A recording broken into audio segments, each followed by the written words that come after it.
I had to adjust my leashes and accidentally turned it off. So each time Zoe barks, I'm going to give her a little tug. Both girls need to be seated when they are somewhere like this. Emma, sit. Thank you. And on the ground. If they're sitting on the bench beside you, it gives them an extra boost of confidence because they feel so tall, and they are more likely to then be ill-behaved. So we sit on the ground. Oh no. Once they're pretty decent at this, then they can sit on the bench with you. But until then, Emma, sit. Thank you. Oh no, Emma, sit. And I'm going to work on one dog at a time. Zoe's gotten up, but I'm focused on Emma. Emma, sit. Thank you. Now, Zoe, sit. Thank you. Nope, Zoe, sit. At this point, if Emma got up, I would ignore her because I'm focused on Zoe. But Emma's behaving herself. And this is why you focus on one dog, because it takes a minute. And if you shift your focus to the second dog, then what happens is neither of them do what you want, and then it's just difficult. Emma, sit.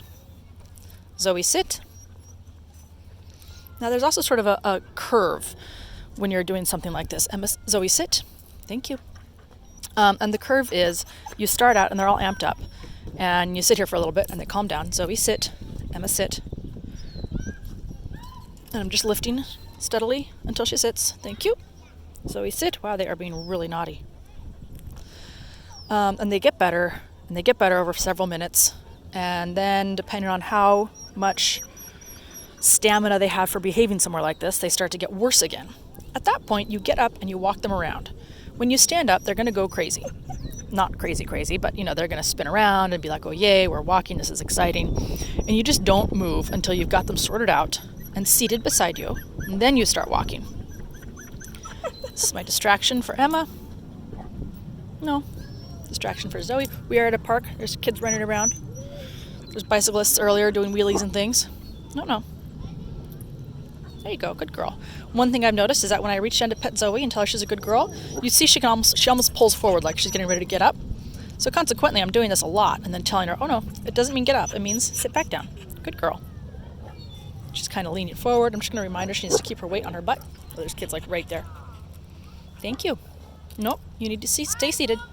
She didn't even fully stand up there. I can just see her leaning forward, and I know she's going to stand up if I let her. See, like right there. No.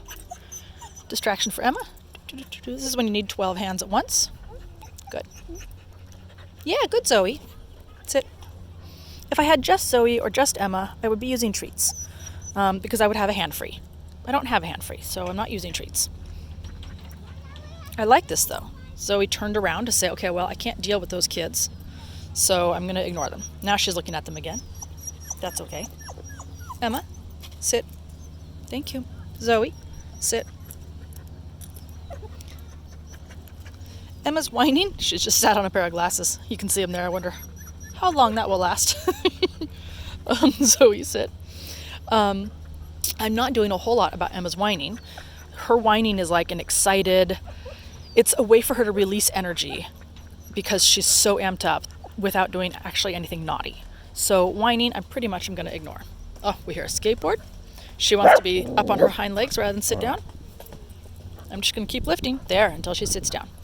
So she wants to be up on her hind legs. My job is just to keep my leash taut. I am not lifting her onto her hind legs. I do not want to support her on her hind legs. I just am going to keep my leash taut until I feel her weight drop, and then we can go into a sit. When she gives little barks, I give little tugs. Good girl. Thank you. Good job, Emma. Yeah. Oh my God, big yawn. You stay seated, little one. Good girl. No. There.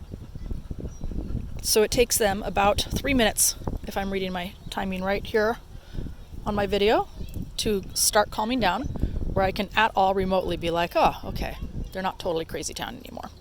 What I would consider crazy town. Emma, sit. Good. Oh, nope.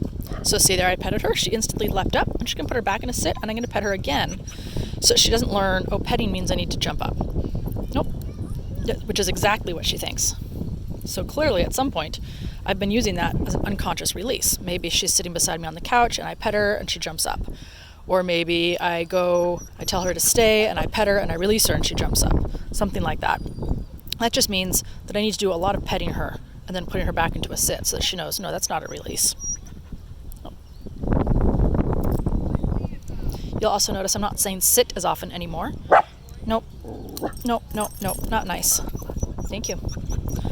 Yeah, is that so? Because they know that pressure on their collar means they need to sit down. And I don't want to have to say sit every time. If I am watching my kid's soccer game, I want to keep watching. And I can keep watching and lift at the same time. Good girl.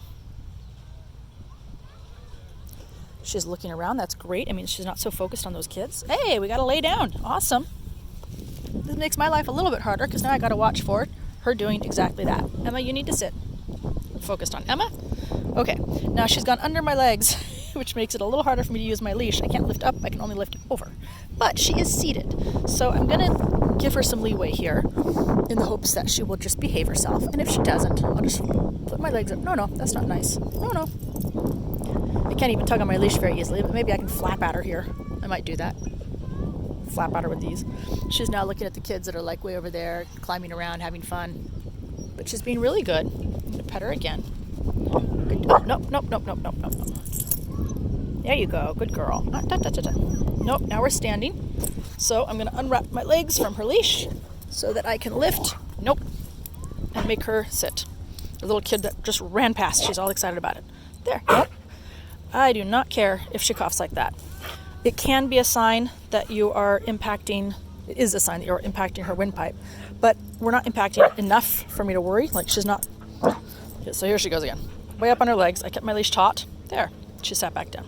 Now I'm going to focus on Emma. Emma, you need to sit. Oh, no, I do not want you going back under my legs. You were not well behaved enough for that. Sit. There. So the first time I let her go under my legs because she laid down and just happened to be under my legs so that when she sat up, it was easier for her to bring her butt towards her front feet and sit. And that's what she did. Now she's excited because Emma moved. Sit. So this is the point at which we've now gone past good training. Now it's like, oh my God, there's too much going on and they can't keep their cool. So we're going to go for a little walk. When we stand up for this walk, they're going to twirl and get excited and think, yay, we're going to chase kids or whatever they think. I stand up. Oh, I'm just going to ask them to sit again before I do anything else. I'm going to ask them to sit. By asking them to sit, I'm just lifting on their leashes because they know that lift means you need to sit. Emma's arguing with me. That's okay. I'm just going to keep lifting. There she goes. She stood up to shake. I'm going to put her back into a sit. Good. Now we're going to walk.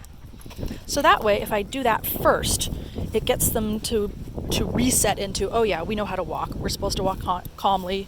It's all good.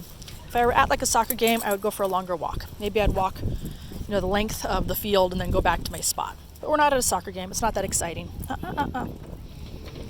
Oh, she's drifting out of place. I'm going to ask her to sit. Here we are, back at our bench. Hi, good girl. And that movement, that little tiny walk, just gives them that chance to sort of have a breather. Sit, please. Thank you. And reset. And, stretch their legs, take a breath, relax a little bit, think about something else, and now we can start over again. And now you'll see she's much, much calmer. She's still looking at the kids. Now there's activity over on those swing sets. And in fact, there's a lot more kids here than there were just a second ago when she was more amped up. But she's now had a chance to walk and relax and take a breath. So she's calm again. And now we start over. And each round, she should get calmer and calmer and calmer. Yay!